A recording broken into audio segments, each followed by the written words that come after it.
আসসালামু আলাইকুম ওয়া রাহমাতুল্লাহি ওয়া বারাকাতুহু।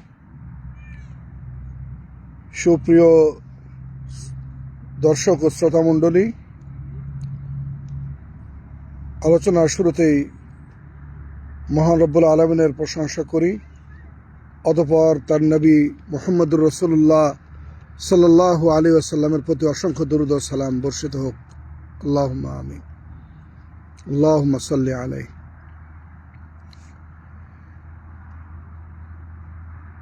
অত্যন্ত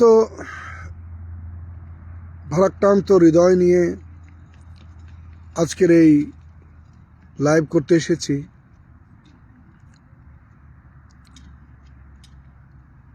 আজকের শিরোনাম দিয়েছি, আমাদের আগামী প্রজন্মের ভবিষ্যৎ কি, কোন পথে। গত সপ্তাহ খানিক ধরে আমাদের দেশের কিছু ঘটনা আমাদের মতো কিছু মানুষকে শুধু নয়, গোটা জাতিকে বড় আতঙ্কিত করে তুলেছে। আমরা যারা গার্জিয়ান, আমরা যারা পিতা মাতা, আমরা যারা আমাদের সন্তানদের পিছনে বিশাল বড় একটি আশা আকাঙ্ক্ষা নিয়ে ইনভেস্ট করছি, তাদের মনুষ্যত্ব পিছনে এবং তাদের লেখাপড়ার জন্য, সত্যি বড় আমরা আতঙ্কিত। আমাদের এই নতুন প্রজন্ম যাচ্ছে কোন পথে, এতে কোনো সন্দেহ নাই। আল্লাহ প্রদত্ত যে দুর্যোগ, বন্যা, অতিবৃষ্টি, এগুলো আমাদেরকে মেনে নিতে হবে এবং যার যার সাধ্য অনুযায়ী ক্ষতিগ্রস্তদের পাশে দাঁড়াতে হবে। এবং সেই সাথে সাথে আমাদের বাচ্চাদের ভবিষ্যৎ যাতে নষ্ট না হয়, কর্তৃপক্ষের উচিত সঠিক সময় সঠিক সিদ্ধান্ত নেওয়া। আমি একজন সৌদি আরবে বসবাসরত প্রবাসী। আমার ছেলে মেয়েরা এদেশে লেখাপড়া করেছে।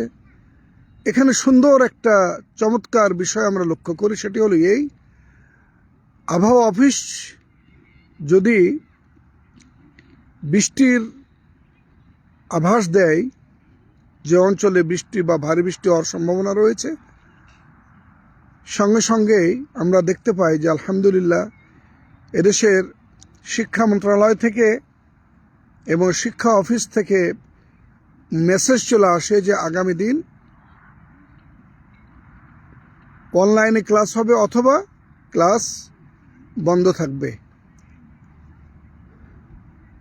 এটা সুন্দর একটা উদ্যোগ, যাতে ওই বৃষ্টির মধ্যে ভিজে কষ্ট করে কেউ স্কুলে না যায় এবং পরবর্তীতে বাচ্চাদের যে শারীরিক এবং মানসিক যে ক্ষতিটা হয় সেটা যাতে না হয়। আমরা এটা দেখি, এখানে আমরা অভ্যস্ত।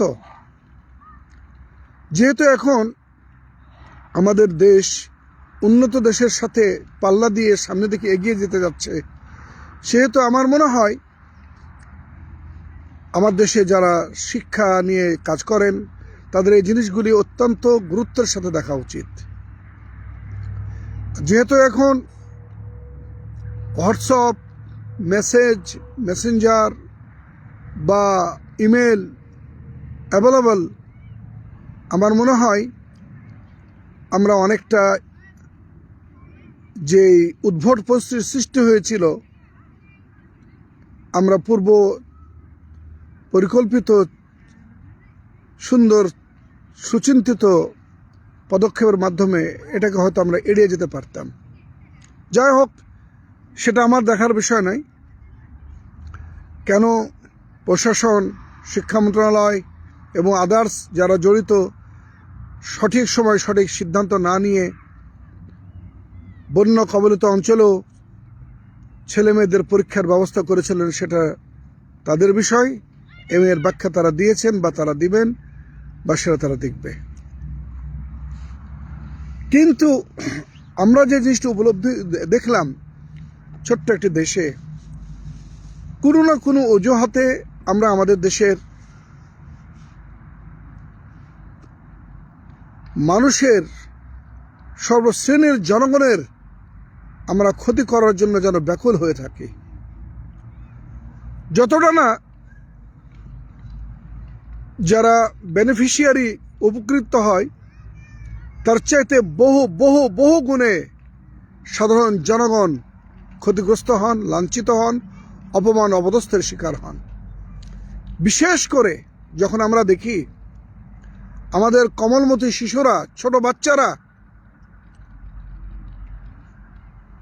অল্প বয়সী ছেলেরা যখন রাস্তাকে ব্লকেড করে এবং সামান্য রিক্সা চালকের উপর অত্যাচার করে, লাথি মারে, ধাক্কা মারে, এবং যখন তার রাস্তা বন্ধ করে দিয়ে একজন মুমূর্ষ রোগীর রাস্তা বন্ধ করে, তখন অত্যন্ত বড় কষ্ট, তখন পীড়াদায়ক। এই জাতি, এই আগামী প্রজন্ম কি শিখছে? কি মেসেজটা আজকে গোটা বিশ্বের মাঝে ছড়িয়ে পড়ছে তাদের এই আচরণের কারণে?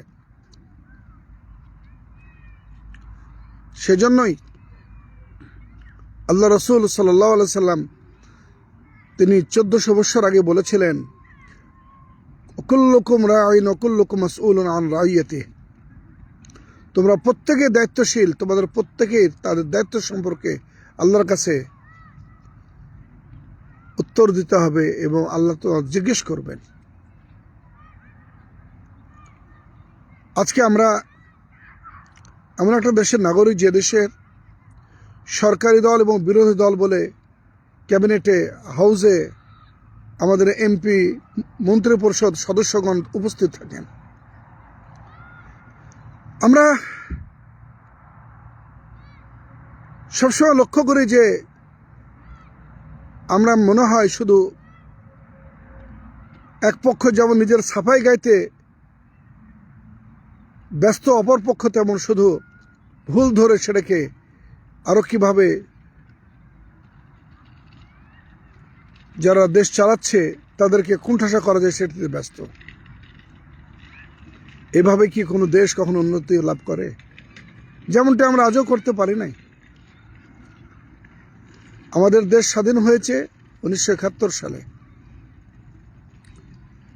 কিন্তু প্রকৃতপক্ষে আমরা কি আদর্শগত দিক দিয়ে স্বাধীনতা অর্জন করেছি?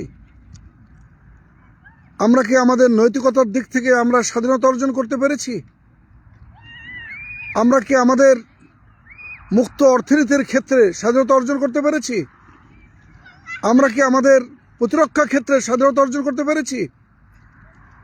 আমরা কি আমাদের জাতীয়কে নির্ধারণ করার জন্য যে ধরনের চিন্তা চেতনা থাকা দরকার সেই ক্ষেত্রে কি আমরা স্বাধীনতা অর্জন করেছি? নাকি আমরা সে ব্যাকডেটেড রয়ে গেছে এখন পর্যন্ত? এটা জাতির কাছে প্রশ্ন হয়ে গেল। আজকে যে সকল উদ্ভব পরিস্থিতি তৈরি করছে, নিশ্চয়ই পিছনে তো কেউ আছে। এরা কারা? তার সাথে যারা গার্জিয়ান, যারা পিতামাতা, তাদেরও অনেক কিন্তু দায়িত্ব, কর্তব্য রয়েছে। এই ছেলে, আপনার সন্তান, আন্দোলনের নামে যে নৈরাজ্য সৃষ্টি করছে, কে তাদেরকে ইন্ধন যোগাচ্ছে? কে তাদেরকে মদত যোগাচ্ছে? কে তাদেরকে এক্ষেত্রে উৎসাহিত করছে? এটা আপনার দেখা এখন তো জরুরি। তা না হলে এই ভাবেই যদি আমাদের এই প্রজন্মটা নষ্ট হয়ে যায়, তাহলে আমাদের দেশটা কোথায় থাকবে? কারণ আজকের এই শিশুরাই, আজকের এই আমাদের সন্তানরাই আগামী দিনের কর্ণধর। তাদের হাতেই কিন্তু দেশ পরিচালিত হবে। আজকের সন্তান, আজকের শিক্ষার্থী আগামী দিনের রাষ্ট্র পরিচালক। এটা মাথায় রেখেই কাজ করতে হবে।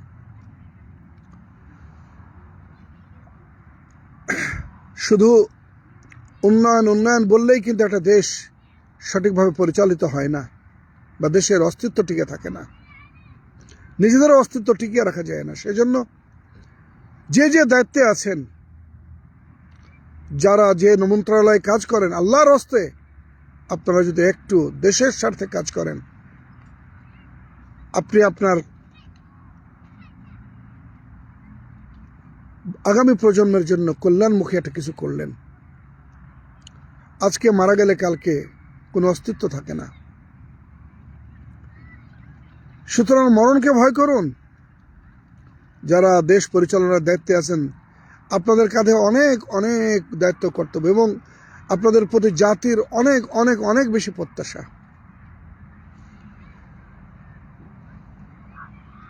আপনাদেরকে আরো গুরুত্ব আরোপ করে গুরুত্বের সাথে আগামী দিনের ইস্যুগুলিকে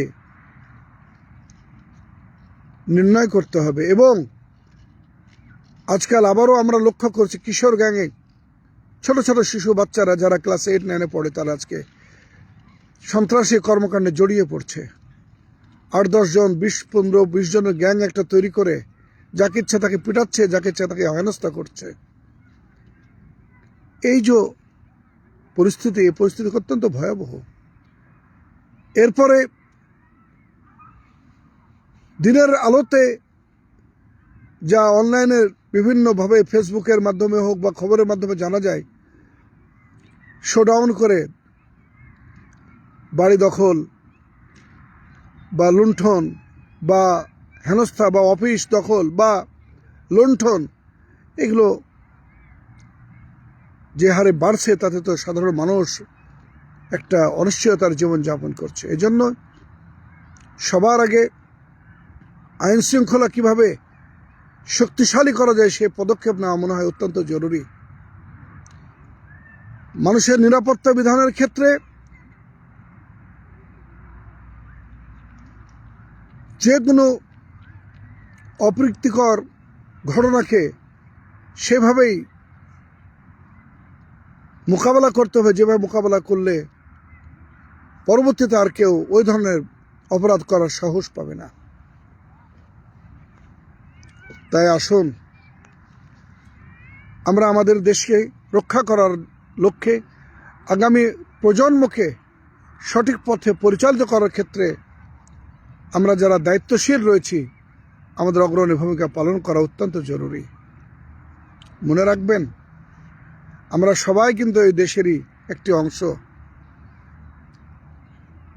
যে কোনো অপরাধের কারণ চিহ্নিত করে সেটাকে সবার আগে অগ্রাধিকার দিয়ে সেটাকে যদি আমরা সমাধান করার চেষ্টা করি তাহলে আমরা হয়তো বা অনেকেই আমাদের দেশটাকে, আমাদের প্রজন্মটাকে আমরা রক্ষা করতে পারবো আল্লাহর রহমতে।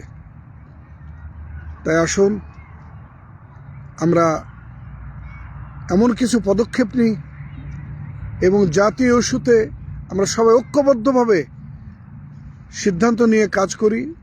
দোষারোপের রাজনীতি থেকে আমরা বেরিয়ে আসি এবং শোডাউনের রাজনীতি থেকে বেরিয়ে আসি, প্রতিপক্ষকে ঘায়েল করার রাজনীতি থেকে বেরিয়ে আসি, মানবতা,